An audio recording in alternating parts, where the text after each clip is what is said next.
Hello guys, daily vlog 3માં તમારા બધાનું સ્વાગત છે. આઈ હોપ તમે બધા મસ્ત હશો. તો ફાઇનલી ધવલનું આજે ડ્રેસિંગ નીકળી ગયું છે. મતલબ ધવલ ગયા હતા ડ્રેસિંગ કઢાવવા માટે અહીંયા અમારા ગામમાં ફેમિલી ડૉક્ટર જોડે.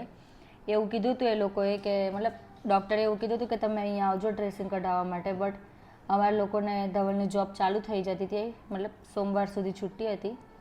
આજે જવું પડે એવું હતું. ધવલે ઘરેથી જ કામ કર્યું. પણ આજે સવારે પછી અહીંયા આવીને ધવલ રૂબરૂ જઈને કઢાઈ આવ્યા છે. તો અત્યારે કન્ડિશન કેવી છે હું તમને બતાવું. એન્ડ ભલે ડ્રેસિંગ કઢાઈ નાખ્યું છે પણ એના ઉપર આપણે કેપ તો પહેરી જ રાખવાની છે એમને, જેથી બહારનો ડસ્ટ ને એવું બધું ના ઉડે. એન્ડ બહુ સૂર્યપ્રકાશમાં નહીં જવાનું, ધૂળ માટીથી દૂર રહેવાનું, આવું બધું ડૉક્ટરે કીધું છે ધવલને કે આટલા વસ્તુનું ધ્યાન રાખવાનું. તો અત્યારે હું તમને કન્ડિશન બતાવું ધવલની. આ જુઓ તમે, ડ્રેસિંગ કાઢી નાખ્યું છે, બધું ક્લિયર થઈ ગયું. એના અંદર ધવલે ટ્યુબ લગાવી છે એટલા માટે પેક કરી રાખ્યું છે. એન્ડ મેં તમને કીધું હતું કે કલાકે સ્પ્રે કરવાનું. જો આ તમે ધવલને નીચે દાઢીમાંથી પણ વાળ લીધા હતા, એટલે નીચે આ રીતનું છે, ત્યાં પણ પ્રોપર ટ્યુબ લગાવવાની, એટલે બધું સરખું થઈ જાય વ્યવસ્થિત. અત્યારે માથામાં ટ્યુબ લગાવેલી છે, જે ડસ્ટ ઉડશે એટલે આપણે કેપ હમણાં પહેરેલી છે. જ્યારે સ્પ્રે કરવા ધવલ કેપ નીકાળે ત્યારે હું તમને બતાવીશ કે પાછળની કન્ડિશન કેવી છે. પણ એમને કંઈ થતું નથી, એ બહુ મતલબ સારું છે. એમને કશું બોડીમાં ખાલી ઊંઘવામાં એટલી તકલીફ પડે છે, પણ એ પણ હવે નહીં પડે.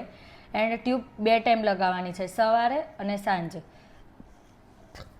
બીજું તો બધું સારું છે. દવા ટાઈમે લગાવે છે. સ્પ્રે ભૂલવાનું નહીં લગાવવાનું. અંદર આપણને એમની જે ફાઇલ છે એમાં બધું આપેલું જ હોય છે કે કેટલા ઇન્સ્ટ્રક્શન હોય છે જે આપણે પાડવાના એમ.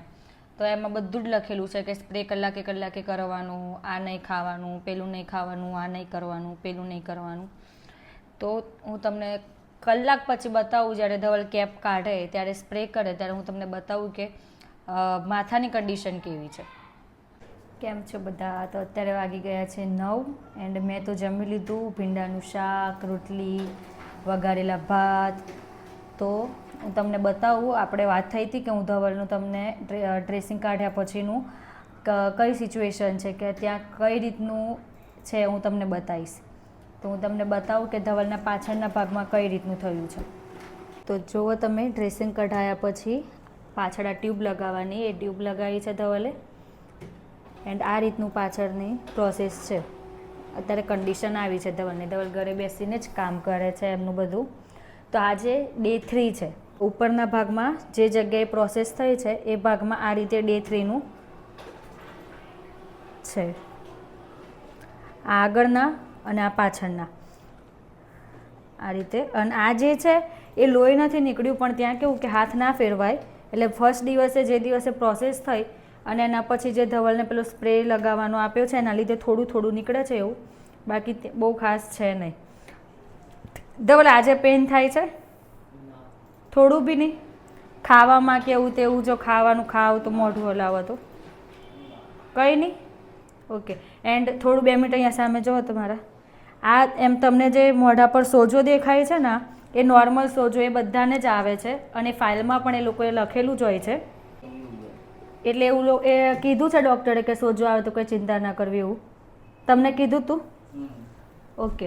તો ડૉક્ટરે ધવલને પર્સનલી પણ કીધું હતું અને ફાઇલમાં બી લખેલું છે કે સોજો આવે તો કંઈ ચિંતા નહીં કરવાની, આ વસ્તુ નોર્મલ છે. એન્ડ સોજો આવે તો એના ઉપર બરફ લગાડવાનો, જેથી સોજો વધારે એ થાય નહીં. એન્ડ રેગ્યુલર એની દવા પીવાની, જેથી તમને કોઈ ચેપ ના લાગે કે બીજું કંઈ વધારે કંઈ ઇન્ફેક્શન જેવું ના થાય. એન્ડ સાચવવાનું. હવે ડે 3ની આજની આ સિચ્યુએશન છે. 4, 5, 6, 7 કેટલા મંથમાં ધવલ વાર આવશે? મિનિમમથી મેક્સિમમ 2 મહિનામાં. 2 મહિનામાં વાળ આવશે. એન્ડ 10 દિવસ સુધી બહુ જ સાચવવાનું છે.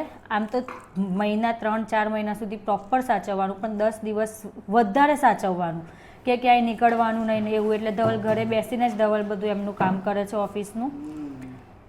તો મળીએ કાલે નવા વ્લોગમાં. ડે 4નું હું તમને પ્રોસેસ બતાવીશ. તો Tata, bye bye, C you, good night.